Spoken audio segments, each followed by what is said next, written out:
Meus irmãos, Pai do Senhor, presbítero Cláudio, estamos de volta para trazer o nosso resumo, o nosso estudo das nossas lições. E hoje nós vamos iniciar o nosso estudo da lição de jovem, conectar mais jovem, desse terceiro trimestre.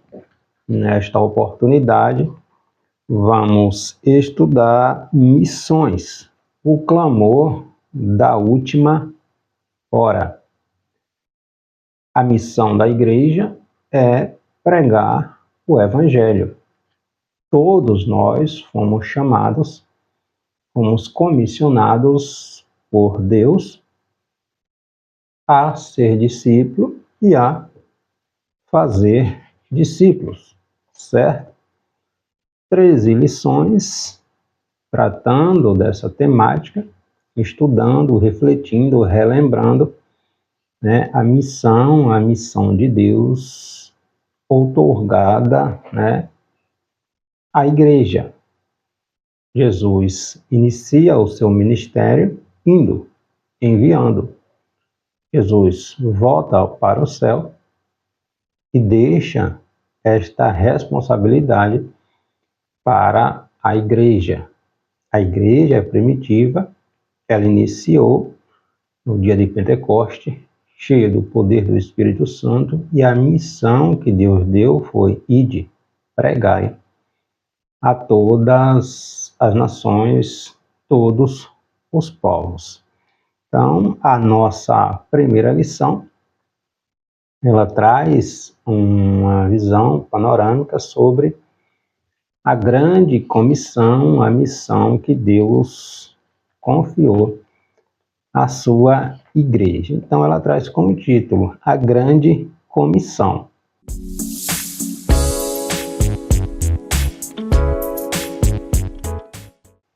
O texto do dia está em Mateus capítulo 28, versículo 19. Portanto, ide, ensinai todas as nações, batizando-as em nome do Pai, e do Filho, e do Espírito Santo.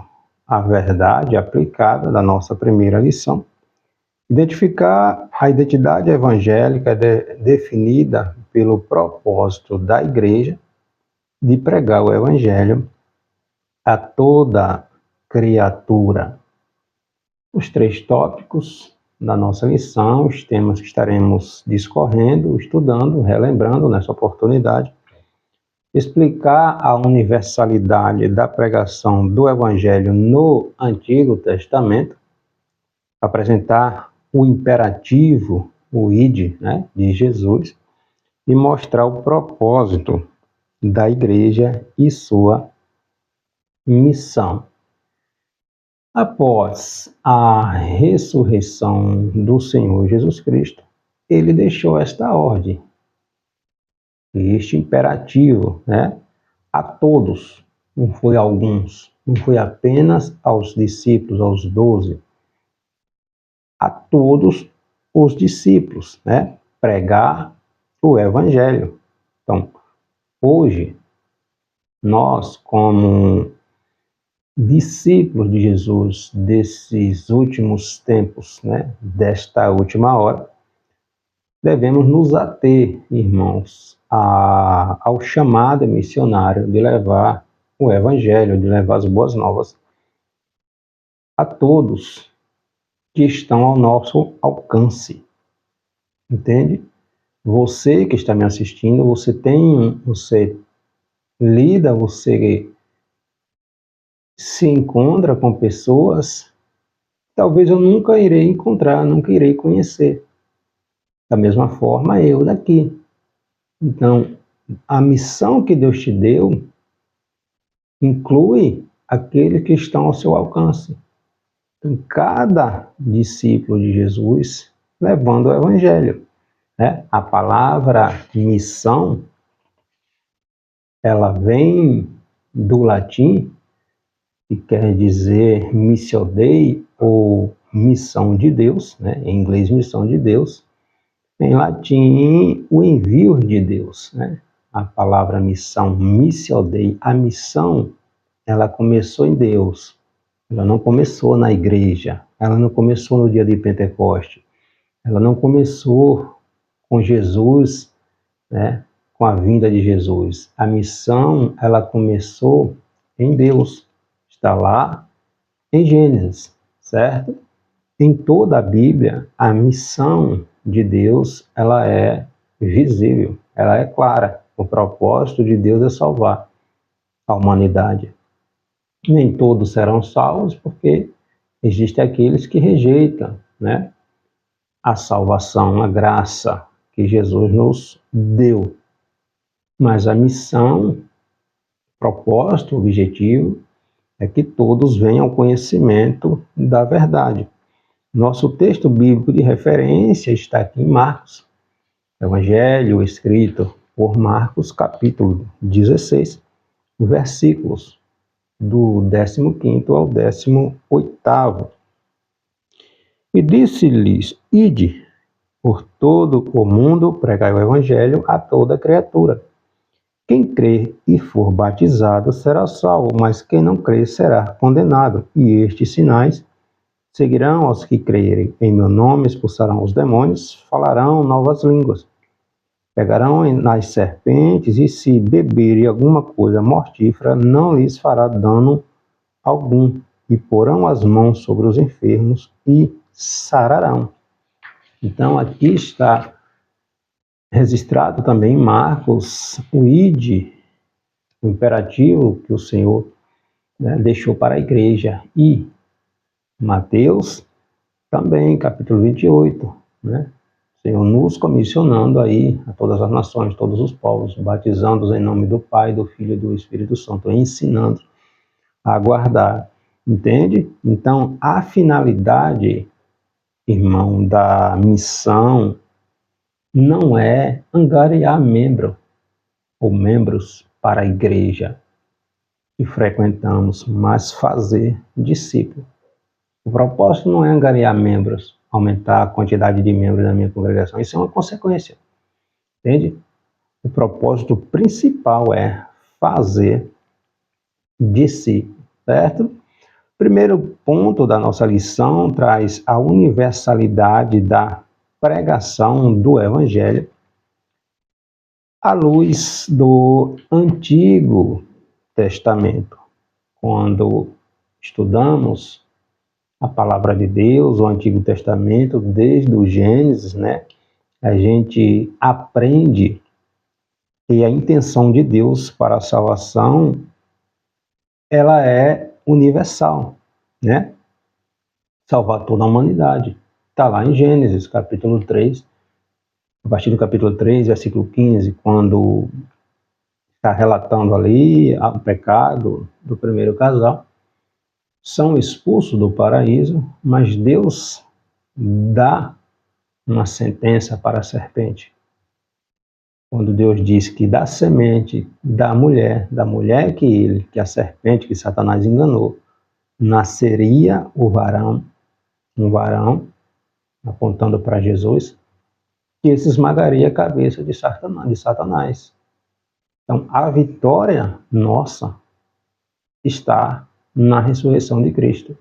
Satanás feriu o calcanhar de Jesus com a morte de Cristo, mas Jesus esmagou a cabeça de Satanás, né? Com a ressurreição, a nossa vitória, a condenação que estava sobre nós, a cédula que nos condenava, Jesus pagou o preço, carimbou lá, ó, com o seu sangue, e nos comprou, nos resgatou da escravidão de Satanás, da escravidão da morte. Então, o propósito de Deus sempre foi salvar a humanidade, entende? Então, Deus, ele chama Abraão, está lá em Gênesis capítulo 12, né?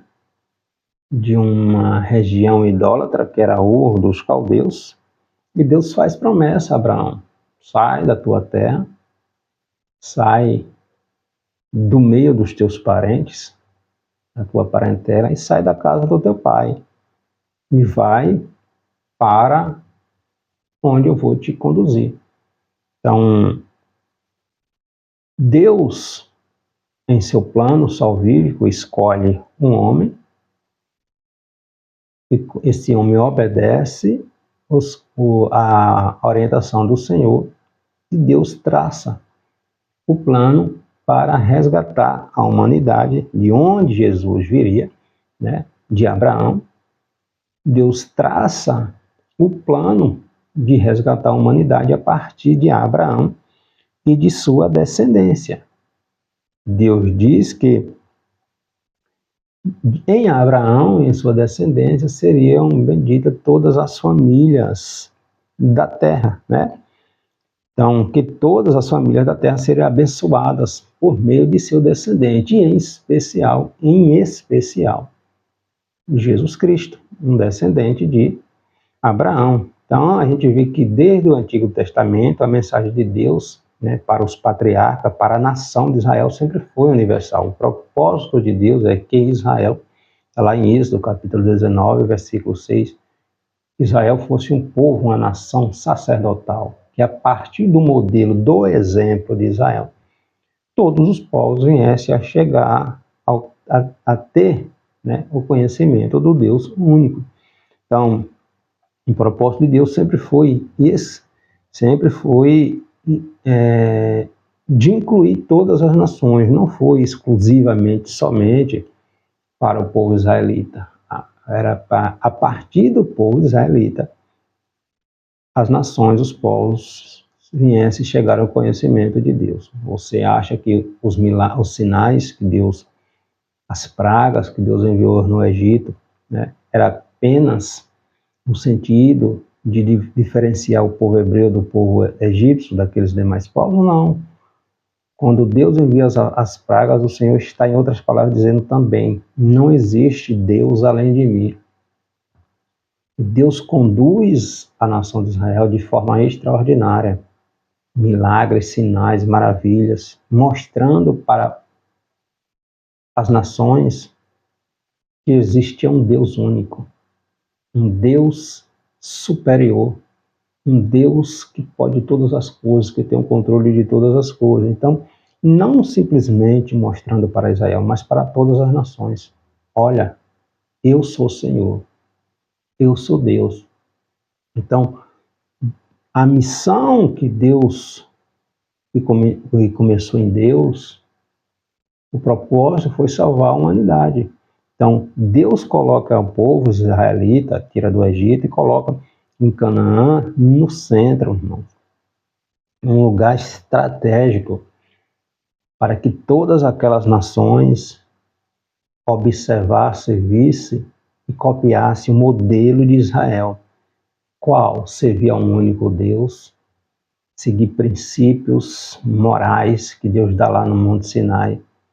Então, Israel era para ser um modelo, um exemplo, que as pessoas, os demais povos, sentissem-se atraídos ao Deus de Israel a partir do modelo de Israel. Infelizmente, a gente vê, ao longo da história bíblica do povo hebreu, os hebreus falhando nesse sentido, né? Falhando nesse propósito. Falharam muito, mas o propósito de Deus sempre foi salvar a humanidade. Então, a palavra de salvação não deve ficar confinada hoje, nós, igreja, apenas a tempo, a igreja, né? Mas deve ser anunciada onde nós for, onde nós estivermos. Atos capítulo 1, versículo 8, mas receberem o poder do Espírito Santo. Para quê, irmãos? Para testemunhar onde estiver, onde eu estou, onde você está e onde eu for, enquanto eu estou indo. A missão, ela é constantemente, né? Não é sou discípulo hoje, amanhã não sou, sou missionário hoje, amanhã não sou. O nosso testemunho de vida, né, já é uma missão, já é um evangelismo. O problema é que muitos não dão testemunho de cristão, né? Infelizmente fazem o contrário. Em Isaías, capítulo 45, versículo 22, o profeta, ali, inspirado pelo Espírito de Deus, conclama a todos os povos que fitem seus olhos para o Senhor, né? Todos os termos da terra, para serem salvos, ou seja, todas as nações, todos os povos, né? O termo aqui, termos da terra, significa todos os povos até os limites da terra, todas as nações. Olha o que o Senhor fala em Mateus capítulo 28, a partir do versículo 19. Jesus, né? A missão, a comissão. Portanto, ide, fazer o quê? Discípulo de todas as nações, de todos os povos, batizando-os em nome do Pai e do Filho e do Espírito Santo, ensinando, além de evangelizar, de levar a palavra, ensinar a guardar todas as coisas que Jesus nos ensinou, né? E ele diz, eis que estou convosco todos os dias. Então, além de evangelizar, aqueles que reconhecem o senhorio de Cristo, se entregam a Jesus, precisamos discipular e ensinar a guardar todas as coisas. Entende? Então, essa missão não é só da liderança da igreja, é todos. É a todos. Todos aqueles que se entregam a Cristo se tornam discípulos. E o discípulo, ele faz o quê? Ele imita o seu mestre. Entende? Então, essa é a missão que Deus nos deu. Então, desde o Antigo Testamento, Deus se revela como aquele que está acima de todas as coisas e sobre tudo, né? Em 2 Samuel, versículo 22, 14, ele é chamado de Elohim, né? O Deus Altíssimo. Então, mesmo que pronunciada após a ressurreição de Cristo, a grande comissão, né? Em várias passagens da Bíblia, a gente vê o Senhor, né? Direcionando, né? Mostrando para o povo. Deus disse, olha, não imite esses povos. Deus estava expulsando aquelas nações do território de Canaã, por quê? Por causa do mau exemplo. Aí Deus diz, olha, vocês não imitem. Pelo contrário, eles é que têm que olhar o exemplo de vocês e imitar vocês. Israel fez o contrário. Os dois reinos fizeram o contrário. O reino do norte foi pior ainda. Né? Em 722 a.C. foi destruída por causa dos pecados, das idolatrias, de tudo aquilo que aquelas nações pagãs faziam. Imitou, Israel se corrompeu, o reino do norte durou um pouco mais, mas entrou pelo mesmo caminho, entende? Jonas, Deus manda Jonas ir para Nínive. A gente vê um profeta que Deus manda, levanta para ir pregar Nínive, Jonas nem quer. Jonas toma a direção contrária, porque não queria que aquele povo chegasse ao conhecimento de Deus, fosse salvo. Então, quando Deus envia um profeta seu a ir pregar uma nação gentia, a um povo não judeu, o propósito de Deus é o quê? Salvar. É que mostrar para Israel, dizendo assim, vocês é meu povo escolhido, meu primogênito, e vocês têm que ser exemplo, entende? Para os demais povos. Então a gente vê que o propósito de Deus sempre foi salvar a humanidade, não apenas os hebreus, entende? O segundo ponto da lição fala sobre o imperativo de Jesus, a grande comissão, o evangelho em 4 paredes. Então todos nós somos discípulos de Cristo, né? E nos é dada a missão de pregar o evangelho a todas as nações, a todos os povos. É claro que eu não vou chegar em todos os lugares, mas é o que eu pontuei mais cedo, né? Eu vou alcançar um público que você não vai poder alcançar. Eu vou a lugares que você não vai, e vice-versa. E assim o reino de Deus vai crescendo, se cada um fizer a sua missão. Entendeu? Mas não é de qualquer maneira. A gente vai ver mais na frente que Jesus fala com seus discípulos, aguardem, busquem poder. Entende? Então, após a sua morte, a sua ressurreição, Jesus se reúne novamente com seus discípulos e lhe deu a ordem, ide, né? Esse imperativo ide por todo o mundo. Marcos capítulo 16, versículo 15. A palavra ide é uma palavra que vem do grego Pareomai, né? Pareomai, que significa conduzir. Estou conduzindo o quê? Né? Estou transportando o quê? Preciso persistir, né, em uma jornada, dando a ideia de que se deve ir a algum lugar levando algo consigo. O que é que a gente leva?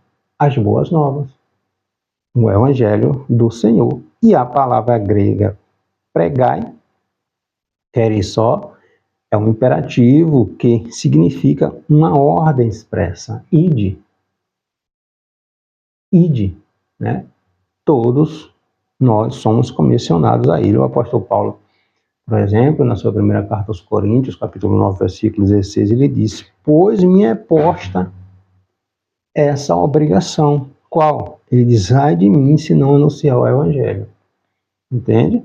Então, essa é a responsabilidade da igreja. A ordem expressa de Jesus foi de duas direções. Primeiro, uma para dentro, que é ensinar, né? Ensinar, está aqui no versículo 19, portanto, ide e fazer discípulos de todas as nações, batizando em nome do Pai, do Filho e do Espírito Santo, ensinando a guardar, fazer discípulo e ensinar esses discípulos a guardar a palavra de Deus, né? Infelizmente, né, a vida cristã para muitos tem se resumido em uma posição de isolamento, de conforto, né? A pessoa já é salva em Cristo Jesus, não quer ter mais responsabilidade, frequenta os cultos, acomodado com aquilo, e não quer assumir uma responsabilidade que é de cada um de nós. Alguém foi até essa pessoa, Jesus enviou alguém até essa pessoa reconheceu o Senhor Jesus Cristo, aceitou o Senhor Jesus Cristo,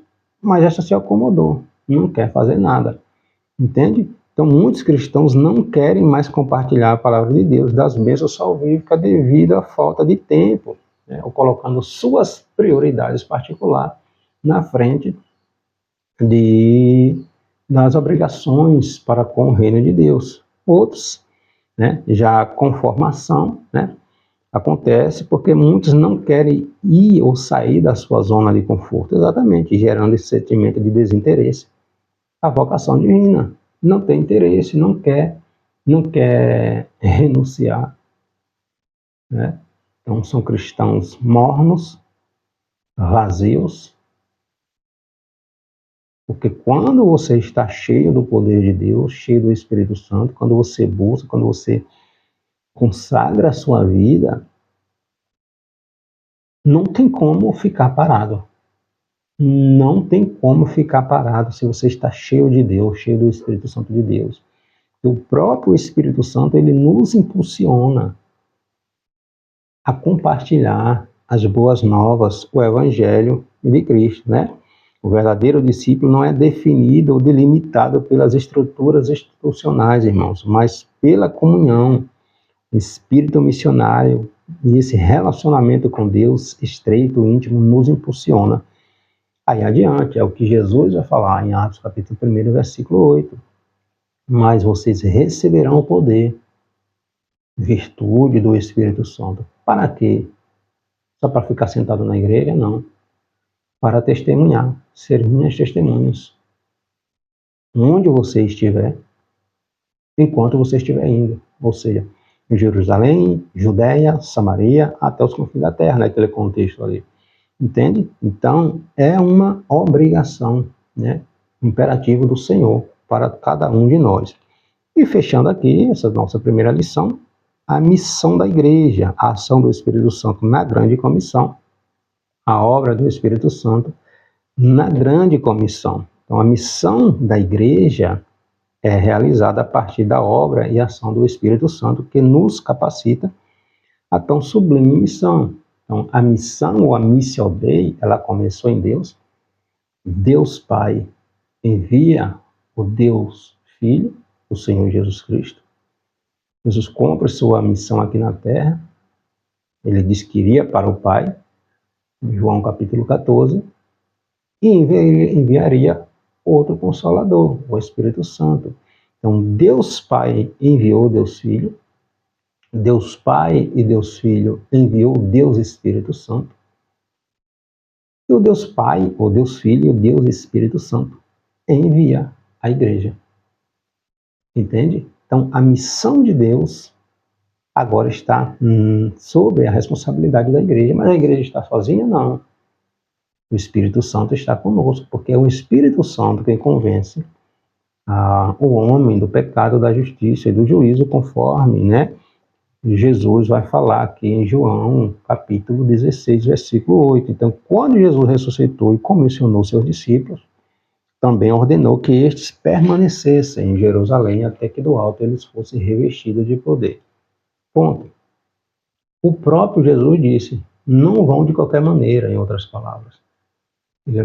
Ele orientou os discípulos, né, Lucas capítulo 24, a partir do versículo 46, que eles aguardassem 50 dias após a Páscoa, né, no dia de Pentecoste, o Espírito Santo, está lá em Atos capítulo 2, veio sobre aqueles 120 irmãos, começou com estes, e eles foram capacitados, revestidos de poder, para a partir daí, eles ir anunciar o reino de Deus, pregar o Evangelho.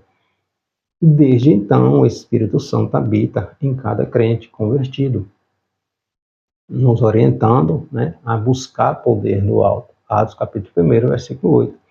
Entende? Para quê? Para testemunhar, para glorificar. Então, o cristão que busca esse poder, esse revestimento, ele é impulsionado pelo Espírito Santo. Vide Pedro, né? Quando Pedro recebe essa porção do alto, Pedro perde a timidez, né?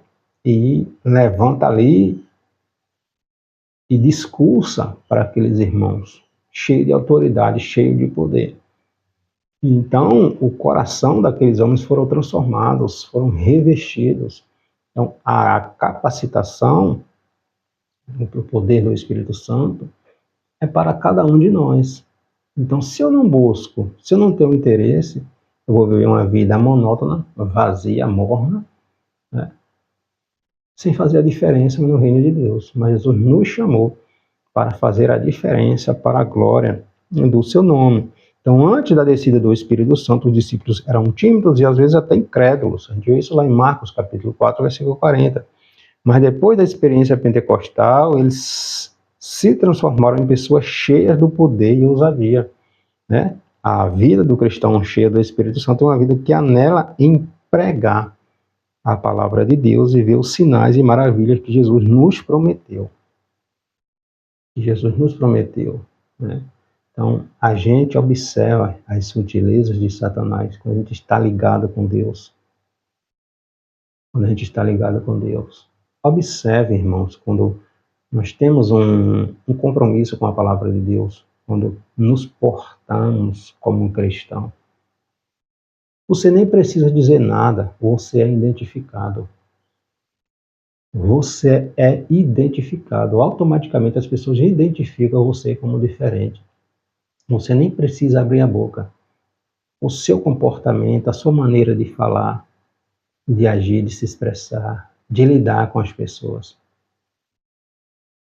ele diz, né? Já revela, em outras palavras, já revela que você é diferente, que há algo diferente em você.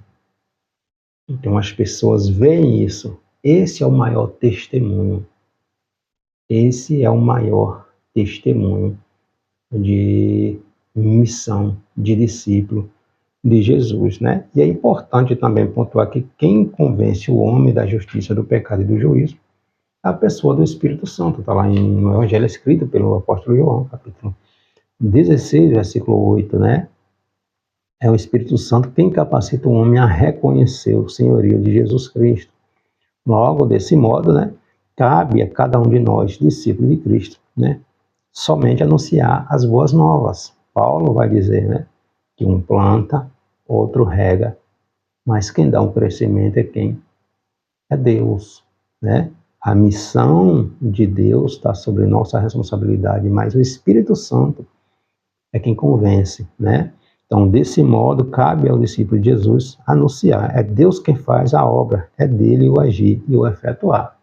Paulo registra isso lá em Filipenses, capítulo 2, versículo 13.